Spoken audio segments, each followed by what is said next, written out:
Hello everyone, welcome back to our YouTube channel. For today's episode, we will show you how we made this lovely pastel jumper skirt. The pattern words and details for this project will be posted in the description box below, so do check them out. Before we start the project, we're gonna be using two different kinds of cloth, one see-through cloth and one lining cloth. To start off the project, our first step is actually sewing the lining cloth to the see-through cloth. I actually decided to use this organza see-through cloth because the cloth looks really promising and I actually like how it looks. I've been using this see-through cloth and I really am loving the finished result of the dresses that I've sewed with it. So after you sew all the sides of the panels, we will then mark where the taxes will be. Fold the top bodice into half, then mark where the center part of the bodice. From there, we will mark 3 inches from the center. Then, we will mark another ½ inch outside this first marking. My tax height is around 4 inches for this project.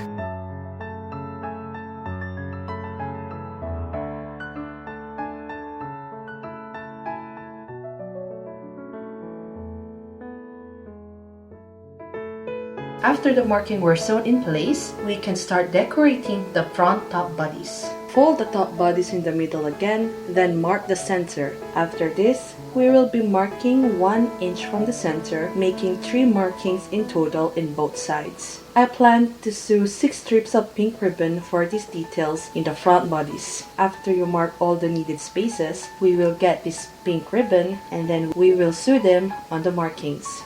Do take your time in sewing the ribbons because you might mis-sew it in some parts. We cannot sew them perfectly neat at the first try, but do your best to make it look completely flat and clean.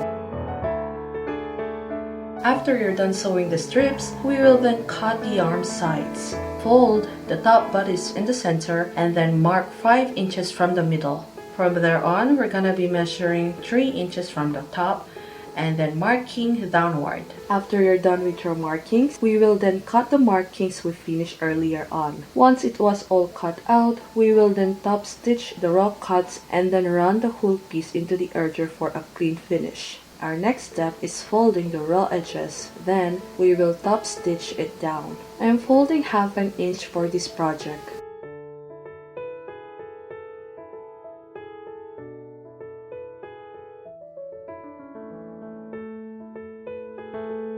Now, it's time to make the skirt. Like the top bodice, we will be using 2 types of skirt cloth, one see-through and one lining cloth. I will start off with this see-through cloth, which is around 170 inches width panel skirt with no cut. I run the whole panel skirt into the edger and now I'm gathering the whole skirt into the size of my model, which is around 27 inches with 2 inches added allowance. I prefer to gather the skirt before attaching it into the main bodice, simply because it gives me more control on how I wanted the shears and the frills to look with the skirt. Don't forget to do the same method and same process in the lining skirt.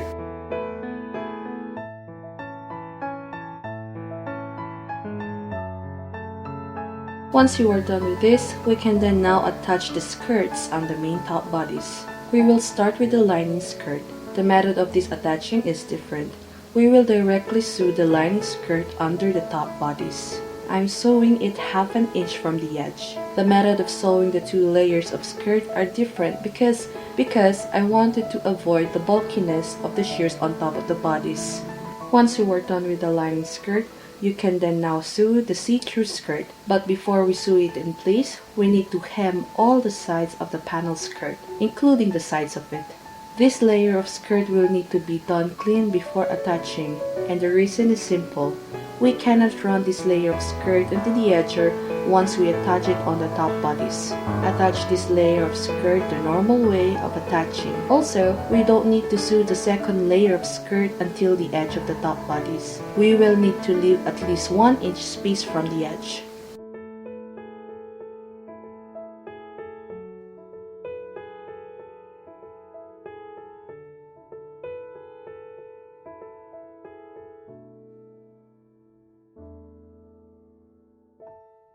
Now, let's start sewing the shoulder strap.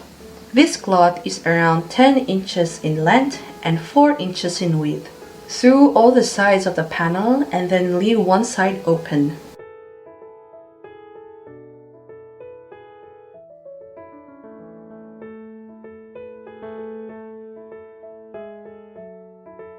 After you're done with this, you will need to trim all the excess edges and then continue to turn it inside out.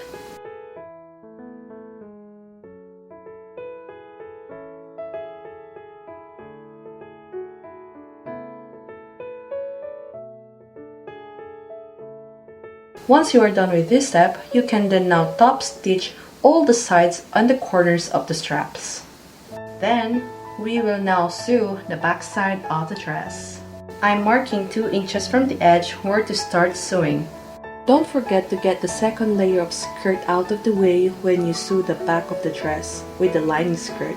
We don't need to sew the second layer of skirt down with the lining. It would be sewn separately later on. After you're done with this step, I will be marking 12 inches from the top back edge of the dress. Then, we will be unstitching the basting stitch of the back of the dress. This will be our corset opening, which will be covered by the back cover panel later on. When we finish this step, it's time to flat sew all the edges of the opening that we unstitched earlier. Because we have another layer of skirt on top of it, I will then sew along the corner edges of the back cover, trying my best to avoid the second layer of skirt. Then, we will take the second layer of skirt, then flipping it on the other side, measuring where we wanted to start sewing. Usually, if my back corset opening is around 12 inches, the second layer would be around 15 inches in standard. Once you are satisfied with your measurement, you can then sew the back panel skirt of the second layer together.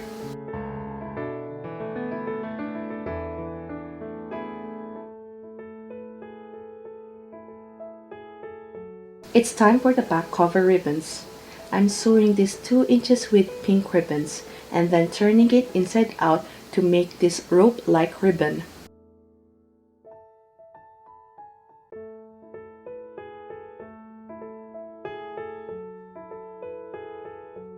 I'll be cutting it into 2 inches length, making 4 strips on each side of the back cover.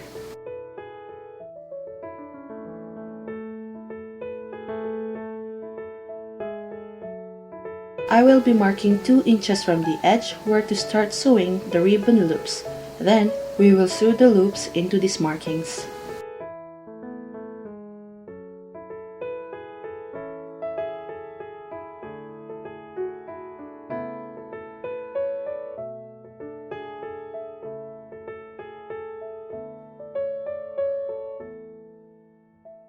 After we're done with that, it's time to attach the dress strap. But remember that we will only sew the front strap in this step. Leave the back strap untouched.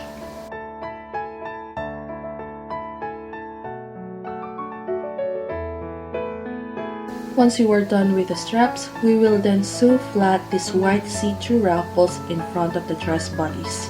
This is a 3 inches length white ruffles, and the gather on these ruffles is not as tight as I usually do. After this, we will add another layer of ruffles, which is this pink 2 inches length ruffles.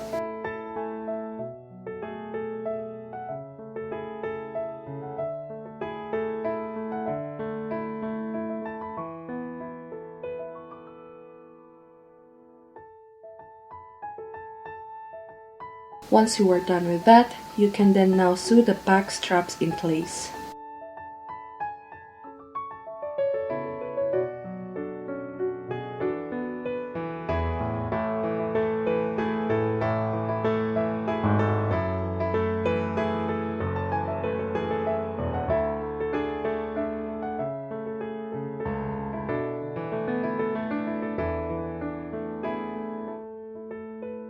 Our next step is gathering this long strip for the ruffles. This will be the lower skirt ruffles design. If you wanted to know how I made my ruffles, you can just check the description box below.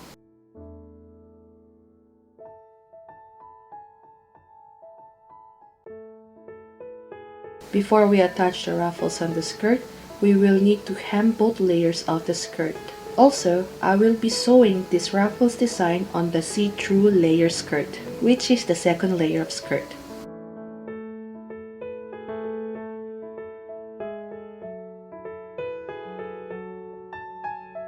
You can add more layers of ruffles if you would like, but I would want to keep this dress a bit simple than my usual style.